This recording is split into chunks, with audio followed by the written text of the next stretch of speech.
नमस्कार दोस्तों। तो कैसे हैं आप लोग? उम्मीद है आप लोग अच्छे होंगे। तो आइए अब हम लोग उसको पूरे अच्छी तरह से डिटेल्स में पढ़ते हैं कि रस क्या होता है। तो दोस्तों, रस रस का मतलब होता है आनंद। आनंद मतलब खुशी। तो अब इसको हम लोग परिभाषा के माध्यम से समझते हैं कि रस होता क्या है आखिर। तो आइए हम लोग पढ़ते हैं रस क्या होता।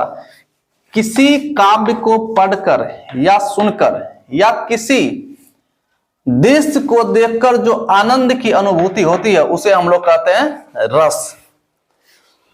दोस्तों, बहुत आसान सा परिभाषा है कि किसी काव्य को पढ़कर या सुनकर या किसी दृश्य को देखकर जो आनंद की अनुभूति होती है उसे हम लोग कहते हैं रस। तो दोस्तों, भरत मुनि जी के अनुसार रस 8 प्रकार के होते हैं। भरत मुनि जी के अनुसार रस कितने प्रकार होते हैं? 8 प्रकार होते हैं। लेकिन कहीं कहीं रस 9 प्रकार के भी आपको मिलेंगे, कहीं कहीं 11 प्रकार के भी मिलेंगे। लेकिन भरत मुनि जी के अनुसार रस कितने प्रकार के होते हैं? 8 प्रकार के होते हैं, जो बिल्कुल सही और सटीक है।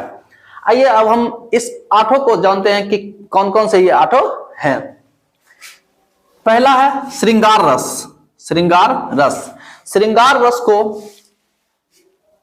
रस राज कहा जाता। क्या कहा जाता? रस राज कहा जाता। क्वेश्चन ऑब्जेक्टिव में इसे पूछा जाता कि रसों का राजा किसे कहा जाता, तो श्रृंगार रस को रसों का राजा कहा जाता है। दूसरा है वीर रस। वीर रस क्या होता है? वीर रस से किसका बोध होता है? तो उत्साह का। वीर रस जैसे कि झांसी की रानी, इसमें कहते हैं ना, उसमें खूब वीरता कूट कूट कर भरी होती, खूब लड़ी मर्दानी, हुआ तो झांसी वाली रानी थी। तो उनमें वीरता बहुत ही ज्यादा थी और उत्साह भी बहुत ज्यादा था। तो वीर रस से कौन सा अस्थायी भाव आता है? तो उत्साह आता है। और हास्य रस का जो अस्थाई भाव है वह है हास्य या इसे हंसना भी कह सकते हैं या हास भी कह सकते हैं। तो इसका हास्य रस का क्या हो जाएगा? हास मतलब हंसना भी अस्थाई भाव इसका हो जाएगा। करुण रस या शोक।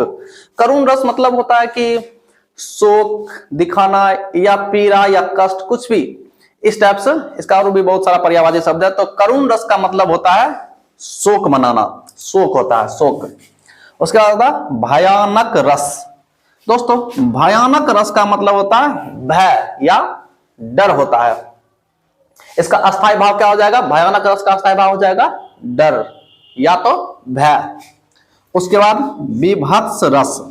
विभत्स रस मतलब होता है घृणा या तो नफरत। घृणा या तो नफरत होता है। उसके बाद रौद्र रस। रौद्र रस क्या होता है कि आप लोग सुने होंगे कि भगवान शिव रौद्र अवतार में आ गए हैं। रौद्र मतलब क्या होता है? क्रोधित हो गए, क्रोध। इसका अस्थायी भाव क्या हो जाएगा रौद्र रस का? क्रोध हो जाएगा, क्रोध। अद्भुत रस। अद्भुत रस मतलब होता है इसका अस्थायी भाव आश्चर्य या तो विस्मय। जब हम किसी भी चीज को देख करते अद्भुत, मतलब इसके जैसा और भी कोई नहीं है, अद्भुत और अद्वितीय। तो अद्भुत का अस्थायी भाव हो जाएगा आश्चर्य। उसको हम आश्चर्य की नजर से देखते कि वाह कैसे हो गया ये, तो इसका हो जाएगा आश्चर्य या तो विस्मय। अद्भुत रस का आश्चर्य या तो विस्मय।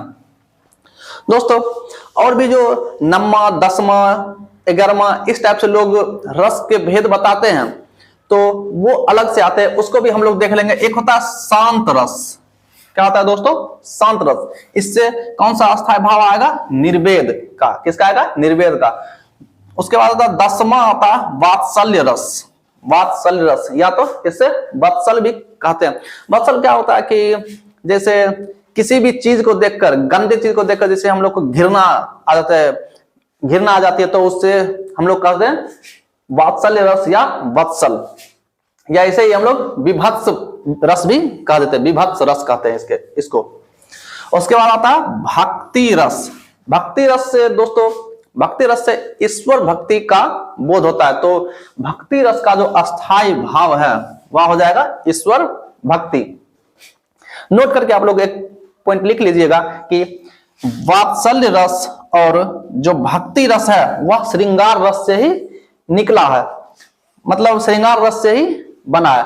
तो दोस्तों अब हम लोग श्रृंगार रस के बारे में अच्छी तरह से पढ़ेंगे कि यह क्या होता है, इसके कितने भेद हैं।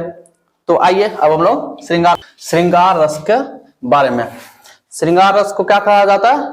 रस राज कहा जाता है। रस राज की संज्ञा दी गई है श्रृंगार रस को। तो अब हम लोग श्रृंगार रस मुख्य रूप से कितने प्रकार होते हैं? 2 प्रकार के। श्रृंगार रस मुख्य रूप से 2 प्रकार का होता है। एक होता है संयोग श्रृंगार रस और दूसरा होता है वियोग श्रृंगार रस। संयोग से कहने का मतलब होता है जब कोई चीज आपस में जुड़ता है, किसी चीज का मिलन होता है, तब उसे हम लोग कहते हैं संयोग रस। यहीं पर है दूसरा वियोग रस। वियोग रस कहने का अर्थ होता है किसी भी चीज का जुदाई होना या अलग होना, इससे बोध होता है कि यह वियोग का बोध होता है। अब देखते हैं हम लोग रस के अंग। रस के मुख्य रूप से 4 अंग होते हैं। रस के कितने अंग होते हैं? 4 अंग होते हैं। तो चारों का नाम जानते हैं हम लोग। अस्थाई भाव, दूसरा है विभाव, तीसरा अनुभाव और चौथा है संचारी भाव या व्यभिचारी भाव। फिर से एक बार चारों का नाम जान लेते हैं दोस्तों। अस्थाई भाव, विभाव, अनुभाव और संचारी या व्यभिचारी भाव। तो रस के चारों अंग हो गए। अब जानते हैं हम लोग एक एक करके इन चारों के बारे में जानेंगे। सबसे पहले जानेंगे अस्थाई भाव क्या होता है। तो दोस्तों वैसा भाव जो अस्थाई रूप से हमारे मन में दबा रहता है, वैसा भाव जो अस्थाई रूप से हमारे मन में दबा रहता है उसे हम लोग कहते हैं अस्थाई भाव। दोस्तों अस्थाई भाव की जो संख्या होती है 9। अस्थाई भाव की संख्या कितनी होती है? 9 होती है। अब दूसरा देखते हैं हम लोग विभाव। तो यहां दे दिए विभाव।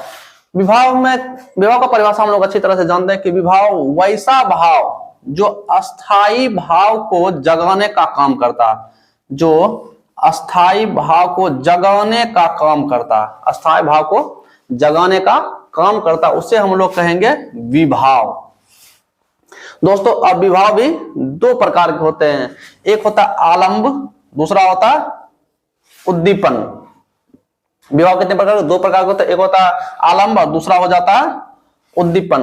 अब हम लोग आलंब और उद्दीपन के बारे में अच्छी तरह से सीखेंगे कि आलंब क्या होता है और उद्दीपन क्या होता है। तो चलिए हम लोग देखते हैं। दोस्तों अब हम लोग देखेंगे विभाव।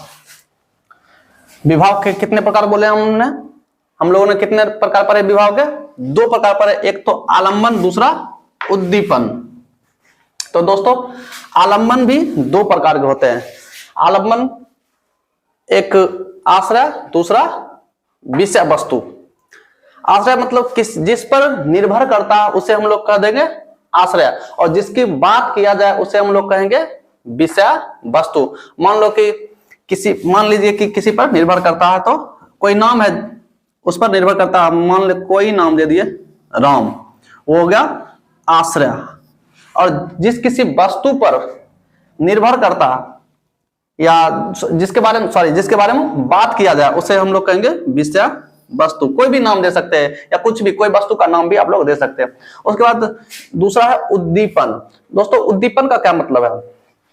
उद्दीपन विभाव को तेजी से जगाने वाले कारक को उद्दीपन कहा जाता है।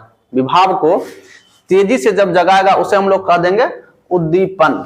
तो उद्दीपन में क्या उदाहरण दे सकते हैं? जैसे गाना से एक विभाव उत्पन्न होता है। एकांत मतलब कोई आदमी दुखी है तो अपना एकांत में जाकर रहना ज्यादा पसंद करता है। और रात, इस तरह से हम लोग उदाहरण दे सकते हैं कुछ भी। अब हम लोग पढ़ेंगे तीसरा अनुभाव। अनुभाव क्या होता है? अस्थाई भाव के बाद जागृत शारीरिक, मानसिक या अन्य चेतनाएं या चेष्टाएं अनुभाव कहलाती है। अस्थाई भाव के बाद जो भी यातनाएं या क्रियाएं जगती अपने अंदर जगती है उसे हम लोग कहते हैं अनुभाव कहते हैं। जैसे शारीरिक मानसिक और अन्य चेतनाएं, कोई भी हो, शारीरिक मतलब शरीर की चेतना है, मानसिक मतलब दिमाग की चेतना है, कुछ भी हो जो जागृत होती है अस्थायी भाव के बाद, उससे हम लोग कह देंगे अनुभाव। उसके बाद देखते हैं अनुभव के भेद। दोस्तों अनुभव के 4 भेद होते हैं। अनुभव कितने भेद होते हैं? तो 4 भेद। आइए चारों का नाम जानते हैं हम लोग। सात्विक अनुभव, कायिक अनुभव, वाचिक अनुभव और चौथा है आहार्य अनुभव। तो अब हम लोग इसके बारे में जानेंगे कि सात्विक अनुभव क्या होता है। तो अब हम लोग सात्विक अनुभव के बारे में जानेंगे। दोस्तों अब हम लोग देखेंगे सात्विक अनुभव। तो इसका परिभाषा देखते हैं हम लोग। वैसा अनुभव जो वश में ना हो, वैसा अनुभव जो व्यक्ति के वश में ना हो, उसे हम लोग कह देंगे सात्विक अनुभव। उसे सात्विक अनुभव कहते हैं। यह मुख्य रूप से 8 प्रकार होता है। सात्विक अनुभव कितने प्रकार होते हैं? तो कितने प्रकार होते हैं दोस्तों? 8 प्रकार के होते हैं। तो हम उस 8 का नाम जानते हैं। स्तंभ सात्विक अनुभव, स्तंभ सात्विक अनुभव। दूसरा है स्वेद सात्विक अनुभव। तीसरा है रोमांच सात्विक अनुभव। उसके बाद डी नंबर है कंपन सात्विक अनुभव। ई नंबर है स्वरभंग सात्विक अनुभव। उसके बाद एफ नंबर रंगहीनता सात्विक अनुभव। उसके बाद अश्रु, अश्रु या आंसू सात्विक अनुभव। उसके बाद लास्ट है 8वां प्रलय या संज्ञानहीनता सात्विक अनुभव। तो अब हम लोग देखेंगे दूसरा कायिक अनुभव। कायिक अनुभव क्या होता है कि वैसा अनुभव जो जानबूझकर किया जाता है उसे कायिक अनुभव कहते हैं। वैसा अनुभव जो खुद से हम लोग जानबूझकर करते हैं, जैसे सीटी मारना या आंख मारना। जैसे हम लोग किसी को देखकर सीटी मार देते हैं या तो आंख मारते हैं। तो ये किसका उदाहरण है? कायिक अनुभव का उदाहरण है, सीटी मारना या तो आंख मारना। तीसरा है वाचिक अनुभव। दोस्तों वाचिक अनुभव क्या होता है? वैसा अनुभव जिसमें जो बोलकर किया जाता हो, वैसा अनुभव जो बोलकर किया जाता हो, उसे हम लोग कहते हैं वाचिक अनुभव। जैसे हम लोग किसी को आई लव यू या तो I hate you, I beat you, कुछ भी कहते हैं, तो ये बोलकर कहना होता है वाचिक अनुभव। और चौथा हम लोग देखते हैं, हम लोग वाचिक अनुभव के बाद देखेंगे आहार्य अनुभव। वैसा अनुभव जिससे पसंद या नापसंद का बोध हो उसे आहार्य अनुभव कहते हैं। जिससे पसंद या नापसंद का बोध हो उसे आहार्य अनुभव कहते हैं। उदाहरण के लिए वेश या वेश बदलना, शंका, चिंता, हर्ष या गर्व करना, ये सारे आहार्य अनुभव के उदाहरण हैं। उसके बाद हम लोग चौथा अंग देखते हैं रस का। चौथा अंग देखते हैं संचारी भाव या व्यभिचारी भाव। वैसा भाव जिनका संचार मन में अल्प समय के लिए होता हो, मतलब वैसा भाव जिनका संचार मतलब जिसका भाव थोड़े देर के लिए मन में आता है, उसे हम लोग कहेंगे संचारी भाव कहेंगे। संचारी भाव की संख्या जो होती है 33। संचारी भाव की संख्या कितना होता था दोस्तों? संचारी भाव की संख्या कितनी होती है? तो 33 होती है। आइए हम लोग उस 33 का नाम एक बार जानते हैं। सबसे पहला हर्ष, हर्ष।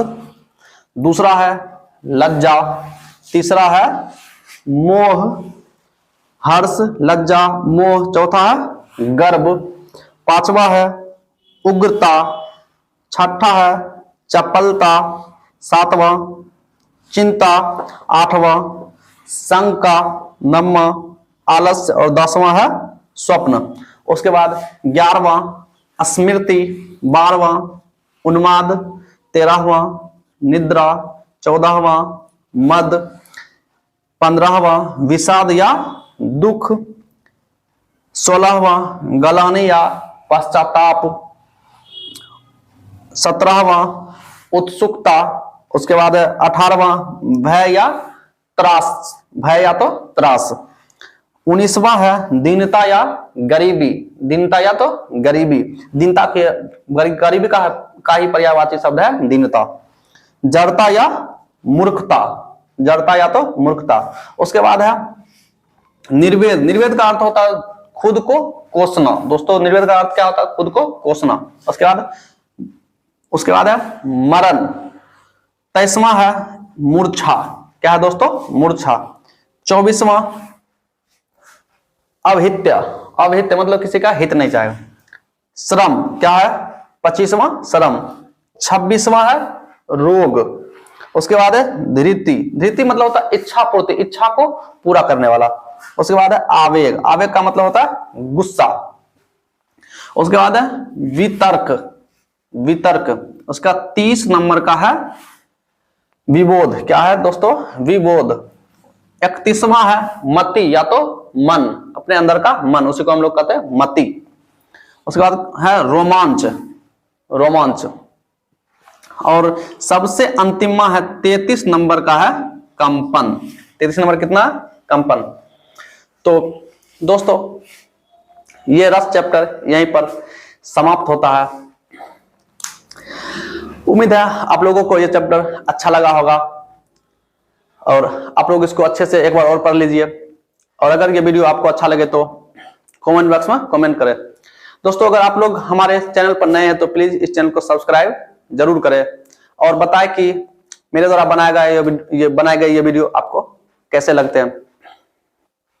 तो अब मिलते हैं किसी नेक्स्ट टॉपिक पर किसी अगले क्लास में। Thank you.